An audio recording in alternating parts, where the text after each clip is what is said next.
Last week, I posted my annual calendar on Instagram stories. A few friends were interested in it, so here it goes. One of the most important aspects of my business costs about $12 on Amazon. It's a cheap plastic 12-month calendar that I stick on a wall. Have you ever noticed how the calendars on your devices keep your focus really small? You can't put a 12-month calendar on a screen, at least not one worth using. On a phone, you can basically only look at 1 month at a time. I swear, all these tech companies want us to think small and short-sighted. This cheap physical 12-month calendar helps me see the big picture. It shows me where the big rocks are. I'll share more about that in a bit. Where my white space is, where there are seasons for opportunities, and where I'm overcommitted. Now let's take a quick look at what my life was like before this $12 calendar. Let's go back to 2021 as an example. For context, my first book, You Are the Brand, had just come out a few months earlier, and I was in insanity mode. Look at that. Nearly every single day jammed. Coaching calls, workshops, travel, recording sessions. And granted, this schedule was appropriate for the time. I was in expansion mode. My book hit 2 bestseller lists, and I launched a coaching program around the book to the tune of $150,000. This is what it took to make that happen. I had insane young guy energy back then, but even so, there's no way that pace was sustainable. When you're in seasons like this, it's hard to see the end of the tunnel, especially if you're only looking at life 1 month at a time. Eventually, I went back to my typical planning, which starts with trimesters, not quarters. Quarters are too frequent for my business, so I plan in trimesters from January to April, May to August, and September to December. Life is going to throw you curveballs. If you cram every moment of your calendar, curveballs will be that much more disruptive. My dad passed year, as an example, last year in May. It threw off my plans to launch my AI summit in June. But because I planned in trimesters instead of quarters, I punted to late August without blowing up my whole year. Life happens. You need margin. The first thing I do is schedule the big rocks first, once a trimester. I love this physics demonstration. If you put the pebbles and sand in first, the rocks won't fit. If you put the big rocks in first, everything else seems to find its place. It's all the same amount of material. It's the order that counts. I define big rocks as things in your business that have natural deadlines, urgency, and or scarcity. These might be webinars, summits, launches, live events, and book releases. A secondary benefit to big rocks is that they're publicity stunts in of themselves because they have these deadlines. Webinars end, launches close, books get released. Because of this, big rocks allow you to self-generate momentum. If 10 years of running my own business has taught me anything about success, it's that you need to be able to self-generate your own momentum. Now, one caveat, when you're launching something for the first time, say a new podcast or a YouTube channel, I do consider that a big rock. But after you launch it, it becomes a small pebble because you'll be publishing consistently and there's no urgency or scarcity or deadline to it. So for the time being, my big rocks for each trimester in 2026 are just webinars. I have no book releases, live events, or anything else planned, at least right now. So I'll just host webinars in February, May, and September. Now, I prefer hosting webinars on Thursdays because I usually launch programs the following Tuesday or Wednesday. This gives my prospects enough time to consider the offer and allows them to watch a webinar replay over the weekend.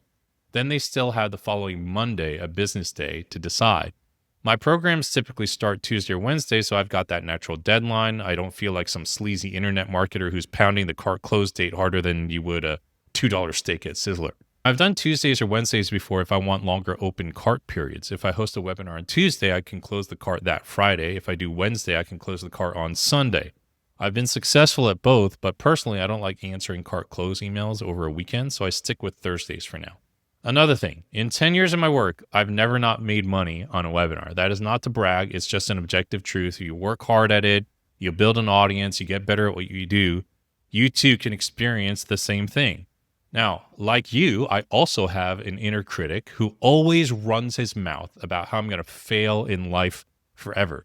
Some time ago, I started personalizing this guy. I call him Tar because he likes to slog me down. Sometimes Tar sends me his imps, these little Fraggle Rock birds who never stop yapping. I'd very much like to kill them all with fire and watch them die a slow death. When these idiots run their mouths, I look at my calendar and say, burn in hell, fools. See all these webinars I've scheduled? Looks like I'll continue to be able to eat and live indoors in the next year. GTFO. You cannot be nice to the tar and imps in your life. All right, let's get back to the calendar. Next step, give each big rock at least a 2-week runway and off ramp. A webinar launch or book release doesn't just happen the day that you go live. If you host a webinar, you need at least 2 weeks prior to the date to set up the marketing and prepare the presentation. You're not going to prep the webinar the day of the presentation and expect to get great results, right? Then you need to plan for the launch and then the actual delivery of whatever you're offering. In total, I view a webinar period to be nearly 6 to 8 weeks. This is why I plan in trimesters instead of quarters. Let's say I do a January 15th webinar, just to make this super simple. January 1 through 14 would be the promotion of that webinar. January 15th, I do the webinar. January 20th, I would close the cart. January 20 to the end of February, let's say 4 to 6 weeks, I would deliver the program. And then I need time to rest and recover. So if I'm done in February and not doing my next webinar until May, that leaves me 2 months of time to do other things like going to conferences, taking speaking engagements, doing VIP days, writing, or my own event. This year, I'm speaking at South by Southwest in March. Maybe I'll host an in-person mastermind or a one-on-one VIP day in Austin that week. Who knows? But if I do, I won't be overwhelmed because my schedule is paced out. Again, the calendar shows you the openings, but only if you can see the entire year. Next step is to calendar your small pebbles. These are your standing commitments. One reason I don't do webinars on Tuesdays right now, at least, is because I meet with my mastermind groups on Tuesdays every 2 weeks. This is a standing commitment. On Wednesdays, I need to be available every 2 weeks for calls for a side business. And on Thursdays, I have teaching calls for my membership, You Are the Brand Academy.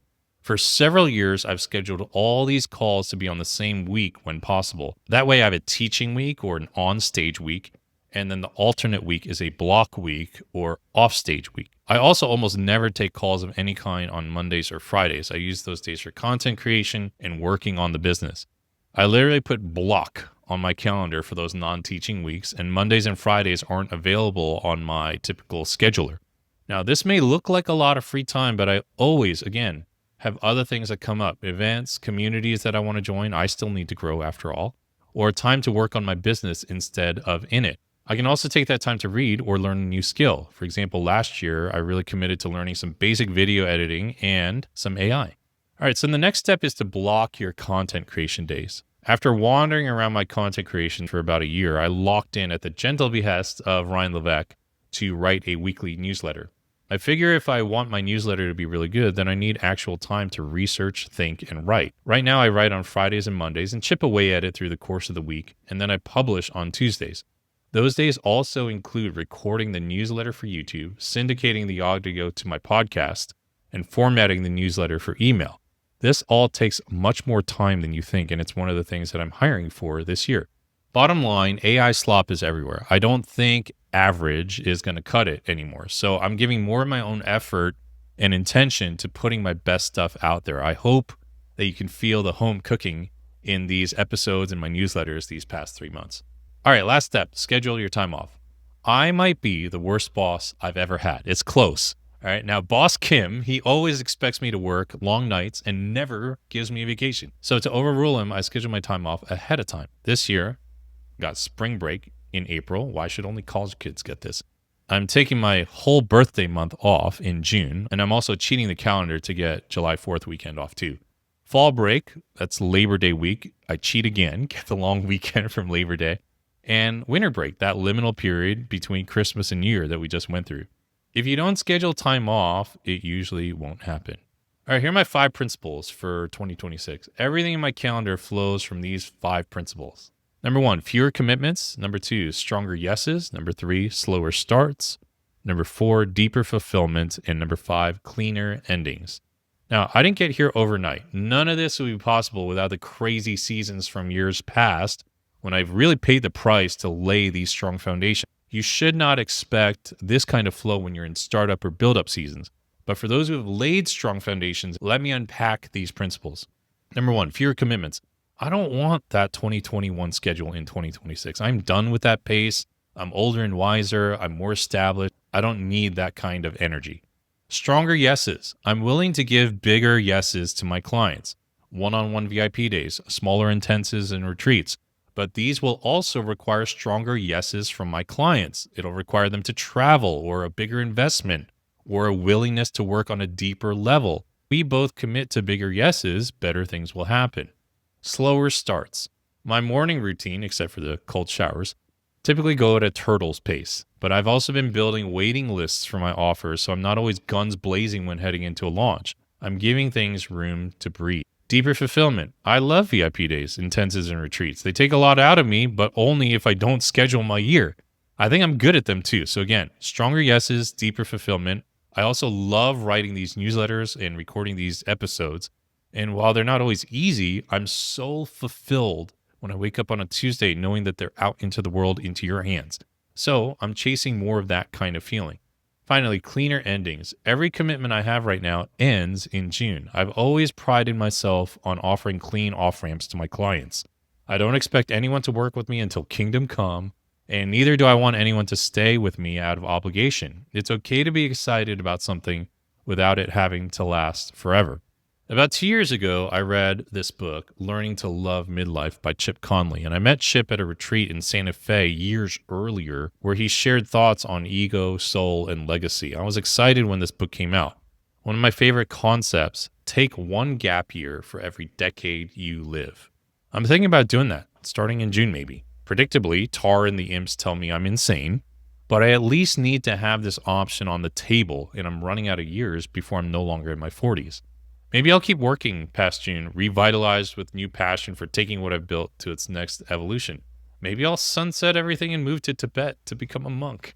Maybe I'll vagabond life it with some cameras, interview all my friends all over the world, and start a YouTube channel where I just Anthony Bourdain it with them. I don't know, but it's nice to use my imagination again. That space only exists because I can see my whole year on the wall. An annual calendar can help you plan a year, but it can also help you plan to live days that are worth repeating.